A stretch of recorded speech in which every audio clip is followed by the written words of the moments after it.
Matthew 27. When the morning was come, all the chief priests and elders of the people took counsel against Jesus to put him to death. And when they had bound him, they led him away and delivered him to Pontius Pilate the governor. Then Judas, which had betrayed him, when he saw that he was condemned, repented himself, and brought again the 30 pieces of silver to the chief priests and elders, saying, I have sinned, in that I have betrayed the innocent blood. And they said, What is that to us? See thou to that. And he cast down the pieces of silver in the temple, and departed, and went and hanged himself. And the chief priest took the silver pieces, and said, It is not lawful to put them into the treasury, because it is the price of blood. And they took counsel, and bought with them the potter's field to bury strangers in. Wherefore that field was called the field of blood unto this day. Then was fulfilled that which was spoken by Jeremiah the prophet, saying, And they took the 30 pieces of silver, the price of him that was valued, whom they of the children of Israel did value, and gave them for the potter's field, as the Lord appointed me. And Jesus stood before the governor, and the governor asked him, saying, Art thou the king of the Jews? And Jesus said unto him, Thou sayest. And when he was accused of the chief priests and elders, he answered nothing. Then said Pilate unto him, Hearest thou not how many things they witness against thee? And he answered him to never a word, insomuch that the governor marveled greatly. Now at that feast the governor was wont to release unto the people a prisoner whom they would. And they had then a notable prisoner called Barabbas. Therefore when they were gathered together, Pilate said unto them, Whom will ye that I release unto you, Barabbas, or Jesus, which is called Christ? For he knew that for envy they had delivered him. When he was set down on the judgment seat, his wife sent unto him, saying, Have thou nothing to do with that just man, for I have suffered many things this day in a dream because of him. But the chief priests and elders persuaded the multitudes that they should ask Barabbas and destroy Jesus. The governor answered and said unto them, Whether of the twain will ye that I release unto you? They said, Barabbas. Pilate saith unto them, What shall I do with Jesus, which is called Christ? They all say unto him, Let him be crucified. The governor said, Why, what evil hath he done? But they cried out the more, saying, Let him be crucified. When Pilate saw that he could prevail nothing, but rather a tumult was made, he took water and washed his hands before the multitude, saying, I am innocent of the blood of this just person. See ye to it. Then answered all the people and said, His blood be on us and on our children. Then released he Barabbas unto them, and when he had scourged Jesus, he delivered him to be crucified. Then the soldiers of the governor took Jesus into the common hall, and gathered unto him the whole band of soldiers, and they stripped him and put on him a scarlet robe, and when they had platted a crown of thorns, they put it upon his head, and a reed in his right hand, and they bowed and kneed before him, and mocking him, saying, Hail, King of the Jews! And they spit upon him, and took the reed, and smote him on the head. And after that they had mocked him, they took the robe off from him, and put his own raiment on him, and led him away to crucify him. And as they came out, they found a man, Syrian Simon by name, they compelled to bear his cross.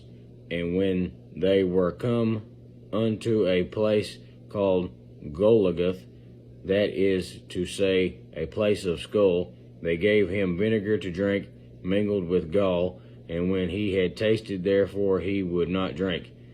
And they crucified him, and parted his garments, casting lots, that it may be fulfilled, which was spoken by the prophet, that they parted my garments among them, and upon my vesture did they cast lots. And sitting down they watched him there, and they set up over his head his accusation written, "This is Jesus, the King of the Jews." Then there were two thieves crucified with him, one on the right hand and another on the left. And they that passed by reviled him, wagging their heads, and saying, "Thou that destroyest the temple and buildest it in 3 days, save thyself. If thou be the Son of God, come down from the cross." Likewise also the chief priests, mocking him with the scribes and elders, said, "He saved others, himself he cannot save. If he be the King of Israel, let him now come down from the cross, and he will believe him. He trusted in God, let him deliver him now, if he will have him, for he said, I am the Son of God." And the thieves also which were crucified with him cast the same in his teeth. Now from the 6th hour there was darkness over all the land unto the 9th hour. And about the 9th hour Jesus cried with a loud voice, saying, Eli, Eli, lama sabachthani, that is to say, my God, why hast thou forsaken me? Some of them that stood there when they heard that said, This man calleth Elijah.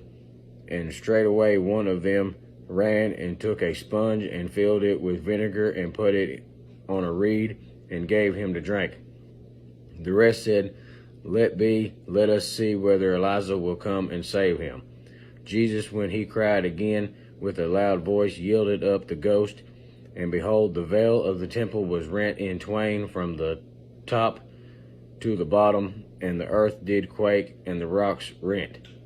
And the graves were opened, and many bodies of saints which slept arose, and came out of the graves after his resurrection, and went into the holy city, and appeared unto many. Now when the centurion and they that were with him, watching Jesus, saw the earthquakes and those things that were done, they feared greatly, saying, Truly this was the Son of God.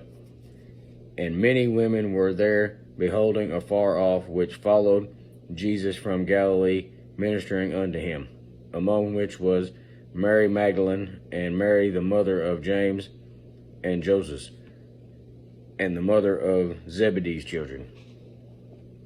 When the evening was come, there came a rich man, an Arimathean, named Joseph, who also himself was Jesus' disciple. He went to Pilate and begged the body of Jesus. Then Pilate commanded the body be delivered. And when Joseph had taken the body, he wrapped it in a clean linen cloth, and laid it in his own new tomb, which he had hewn out in the rock. And he rolled a great stone to the door of the sepulchre, and departed. And there was Mary Magdalene and the other Mary sitting over against the sepulchre. Now the next day that followed the day of preparation, the chief priests and Pharisees came together unto Pilate, saying, Sir, we remember that the deceiver said, while he was yet alive, After 3 days I will rise again. The command, therefore, that the sepulchre be made sure until the 3rd day, lest his disciples come by night and steal him away, and say unto the people, He is risen from the dead. So the last error shall be worse than the first. Pilate said unto them, Ye have a watch, go your way, make it as sure as ye can. So they went and made the sepulchre secure, sealing the stone and setting a watch.